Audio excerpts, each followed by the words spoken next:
தொலையும் பதின்மம். Corona கொக்கரிக்க கொலைக்களம் ஆனது வாழ்வு. தனிமையை பாதுகாப்பென பள்ளிகள் கதவடைப்பு. கற்றல் நிகழ்நிலை வகுப்பானது. மாணவர்கள் கரங்களில் தொலைபேசி தவழ்ந்தன. மணிக்கணக்காய் ராப்பகலாய் காணொளி கற்றலென கற்றலோடு நின்றிடாது காதலன் கனிந்திடவே. காதலென களியாட்டம் எல்லை மீறிடவே. தோளிலே புத்தகப்பை சுமக்கும் மாணவிகளே. வயிற்றிலே கருப்பை சுமந்து நின்றிடவே. கண்ணியங்காக்க கருக்கிழப்பு நடக்கிறதே.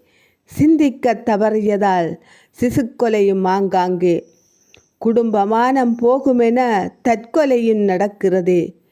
புத்திஜீவிகளான புண்ணியவான்கள் தடயமில்லாத கொலையும் ஆங்காங்கே நாளும் அரங்கேறும் நாடகங்கள்.